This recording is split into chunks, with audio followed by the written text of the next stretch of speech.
मेरे प्रिय भाई और बहनों, सभी लोगों को जय यीशु। आइए हम आज का सुसमाचार सुनते हैं। जिस प्रकार की हम अन्य दिनों की तरह हम चर्च नहीं जा पाते हैं, लेकिन प्रभु का वचन सुनते हैं।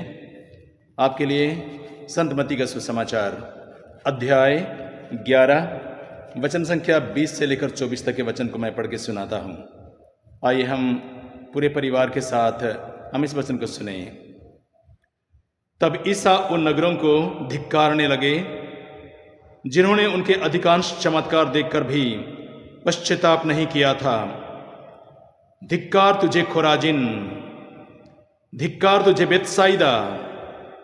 जो चमत्कार तुम्हें किए गए, यदि वे तीरुस और सीदोन में किए गए होते तो उन्होंने ना जाने कब से टाट उड़ाकर और भस्म रमाकर पश्चाताप किया होता। इसीलिए मैं तुमसे कहता हूं, न्याय के दिन तेरी दशा की अपेक्षा तीरुस और सीदोन की दशा कहीं अधिक सहनीय होगी। और तू कफरनाउम, क्या तू स्वर्ग तक ऊंचा उठाया जाएगा? नहीं, तू अधोलोक तक नीचे गिरा दिया जाएगा। क्योंकि जो चमत्कार तुझ में किए गए हैं, यदि वे सदोम में किए गए होते तो वह आज तक बना रहता। इसीलिए मैं तुझसे कहता हूं, न्याय के दिन तेरी दशा की अपेक्षा सदोम की दशा कहीं अधिक सहनीय होगी। Hallelujah, hallelujah, hallelujah. आइए हम एक गीत गाते हैं। मुझको माफ करना, मुझको क्षमा करना मेरे ईश्वर। मुझको माफ करना, मुझको क्षमा करना मेरे ईश्वर। मैं तो पापी अज्ञानी हे दाता, मैं तो पापी अज्ञानी हे दाता। मुझको माफ करना, मुझको क्षमा करना मेरे ईश्वर। मुझको माफ करना, मुझको क्षमा करना मेरे ईश्वर। मैं तो पापी अज्ञानी हे ईश्वर। मेरे प्रिय भाई और बहनों, हम आज के सुसमाचार में देखते हैं प्रभु उन नगरों को और शहरों को धिक्कारते हैं जहां बड़े बड़े चिन्ह और चमत्कार किए गए थे। मेरे प्रिय भाई और बहनों, मैं आपको बताना चाहता हूं कि प्रभु यीशु का इस संसार में आना और सुसमाचार और स्वर्गराज के बारे में बताना सुनाना, इसका एक ही मकसद था कि प्रभु यीशु हमारे पापों का भार अपने ऊपर ले ले और होम बलिदान करे।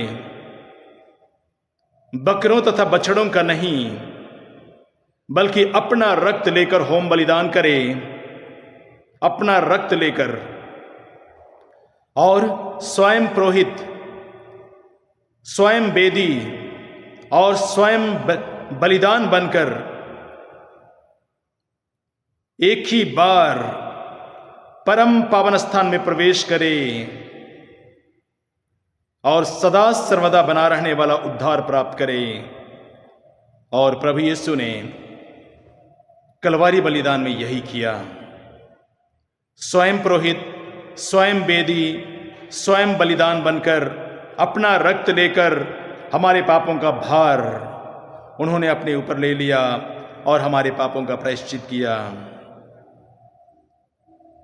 मेरे मित्रों, आज जब हम प्रभु का वचन सुनते हैं, जब हम प्रार्थना करने आते हैं, जब हम मिस्सा बलिदान में भाग लेते हैं, तो ईश्वर भी हमसे यही चाहता है कि हम अपने पापों को स्वीकार करें और एक दूसरे को क्षमा करें और शुद्ध और पवित्र मन से प्रभु की वेदी में आकर प्रभु के साथ जुड़े रहें। तब ईश्वर हमारे पापों को शुद्ध और पवित्र करता है और हमें आशीष देता है। आइए हम जब आज प्रभु के इस पवित्र वचन को सुनते हैं, जहां प्रभु यीशु उन बड़े नगरों को धिक्कारने लगे क्योंकि लोगों ने पश्चाताप नहीं किया था। मैंने आपको अभी अभी बताया कि प्रभु यीशु का इस धरती पर आने का एक ही मकसद था कि वो हमारे पापों का बोझ, हमारे पापों का भार लेकर हमारे पापों का प्रायश्चित करे। आज हम भी अपने पापों के लिए जब हम पश्चाताप करते हैं, जब हम प्रभु के पास में आते हैं, अपने गुनाहों को स्वीकार करते हैं कि प्रभु मैंने पाप किया, कि प्रभु मैं पापी हूं, प्रभु मुझे क्षमा कर। जब हम अपने पापों को स्वीकार करते हैं तो प्रभु भी हमारे पापों को क्षमा करता है। मेरे प्रिय भाई और बहनों, हम बाइबल में देखेंगे संत यूहन्ना का पहला पत्र अध्याय 1 और वचन 7 में लिखा है। वचन कहता है, जिस प्रकार वह स्वयं ज्योति है और हम जब ज्योति में चलते हैं तो हम उसके जीवन के सहभागी होते हैं और उसका पवित्र रक्त, यीशु का पवित्र रक्त हमें हर पाप से शुद्ध करता है। इसीलिए जब हम प्रभु के पास में आते हैं, जब हम पश्चाताप करते हैं, तब हम ये स्वीकार करते हैं कि प्रभु तूने कलवारी बलिदान में लहू बहाकर मेरे पापों का प्रायश्चित किया और प्रभु का रक्त हमें हर पाप से शुद्ध करता है। दूसरा कारण हमारे पापों को क्षमा करने का, जब हम प्रभु के पवित्र साक्रमेंट में भाग लेते हैं, पाप स्वीकार संस्कार में, जब हम अपने पापों को स्वीकार करते हुए प्रभु के वेदी के पास हम जब पाप स्वीकार संस्कार में भाग लेते हैं, तब प्रभु हमारे पापों को क्षमा करता है।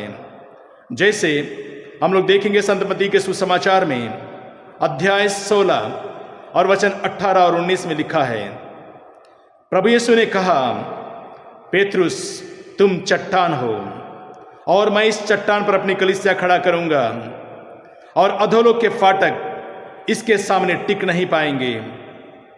और प्रभु पेतरुस से कहता है, तुम पृथ्वी पर जिसका निषेध करोगे स्वर्ग में भी उसका निषेध रहेगा, और पृथ्वी पर जिसकी अनुमति दोगे स्वर्ग में भी उसकी अनुमति रहेगी।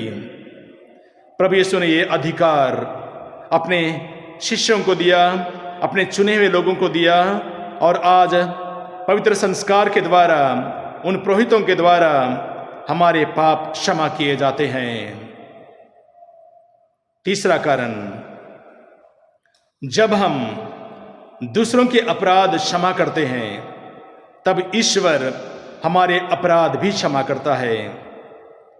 संत मत्ती के सुसमाचार में अध्याय 5 में और वचन 14 और 15 में लिखा है, प्रभु यीशु कहते हैं, यदि तुम दूसरों के अपराध क्षमा करोगे तो प्रभु भी तुम्हारे अपराध क्षमा करेगा, परंतु यदि तुम दूसरों के अपराध क्षमा नहीं करोगे तो तुम्हारा स्वर्गीय पिता भी तुम्हारे अपराध क्षमा नहीं करेगा। चौथा, हमारे पापों को क्षमा करने का चौथा कारण, जब हम प्रभु के वचन को सुनते हैं, प्रभु के वचन को पढ़ते हैं और हमारे मन में, हमारे हृदय में वचन पढ़ने की लालसा बनी रहती है, तब प्रभु का वचन हमें शुद्ध करता है। हम जिस प्रकार देखेंगे संत यूहन्ना के सुसमाचार में अध्याय 15 वचन 3 में लिखा है, प्रभु यीशु कहते हैं, मैंने तुम्हें जो शिक्षा दी है, मैंने तुम्हें जो वचन दिया है, उसके द्वारा तुम सब के सब शुद्ध हो गए हो। हम लोग इसी प्रकार देखेंगे संत प्रेरित चरित्र अध्याय 10 और वचन 44 और 45 में जब पेत्रुस कुरनेलियुस जो शतपति था, कुरनेलियुस और उनके परिवार को अभिषेक पूर्ण वचन सुना रहा था और वे लोग बड़े ध्यान से पेत्रुस के प्रवचन को, उपदेश को सुन रहे थे, अभिषेक पूर्ण वचन को सुन रहे थे, तब पवित्र आत्मा उन पर उतरा और वे भी पवित्र आत्मा से परिपूर्ण हो गए। और यहूदी विश्वासी यह देखकर चकित हो गए कि गैर यहूदियों को भी पवित्र आत्मा का वरदान मिला है। देखिए, जब पवित्र आत्मा हमारे जीवन में आता है, इसका मतलब ईश्वर ने हमारे पापों को क्षमा कर दिया है। पांचवा कारण हमारे पापों को क्षमा करने का, जब हम शुद्ध और पवित्र मन से जब प्रभु के पास में आते हैं, प्रभु के वचन को सुनते हैं, जैसे कि हम लोगों ने वचन को देखते हैं, जब हम साक्रमेंट के पास में आते हैं, जब हम प्रभु के पवित्र उपस्थिति के सामने अधिक समय बिताते हैं, प्रभु के वचन को पढ़ते हुए हम अधिक समय बिताते हैं, प्रभु के वेदी के पास आकर हम अधिक समय बिताते हैं, तो प्रभु हमें शुद्ध और पवित्र करता है। हम लोग देखेंगे निर्गमन ग्रंथ अध्याय 34 और वचन संख्या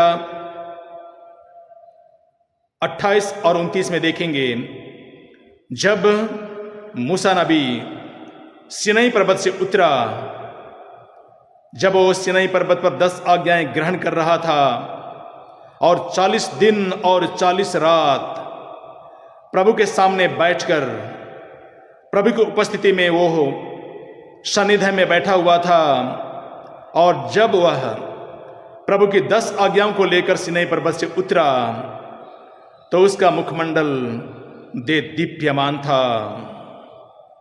ईश्वर उसके सारे पापों को क्षमा कर दिया था।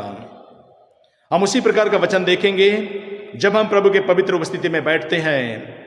प्रभु के पवित्र उपस्थिति, साक्रमेंट, प्रभु की वेदी, प्रभु के पवित्र बाइबल के पास बैठकर हम जब प्रार्थना करते हैं, अधिक समय बिताते हैं, तब ईश्वर हमारे पापों को क्षमा करता है। संत पौलुस कहते हैं कुरिन्थियों के दूसरे पत्र में अध्याय 4 और वचन संख्या 6 में लिखा है, संत पौलुस कहते हैं, ईश्वर ने कहा अंधकार में प्रकाश हो जाए। उसी ईश्वर ने हमारे हृदयों को अपनी ज्योति से आलोकित कर दिया, जिससे हम ईश्वर की वह महिमा जान जाएं जो ईसा मसीह के मुखमंडल पर चमकती रहती है। और सबसे अंतिम कारण हमारे पापों को क्षमा करने का, जब हम अपने शरीर को वासना में, शारीरिक वासना में हम लिप्त नहीं रहते हैं और अपने शरीर को शुद्ध रखने का प्रयास करते हैं, और हम अपने मन, अपने हृदय, अपनी अंतरात्मा को शुद्ध रखने का प्रयास करते हैं, तब भी ईश्वर हमारे अंतरात्मा को शुद्ध करता है, हमारे आत्मा में लगे कलंक को धो देता है और हमारे जीवन के सभी मैल को पवित्र कर देता है।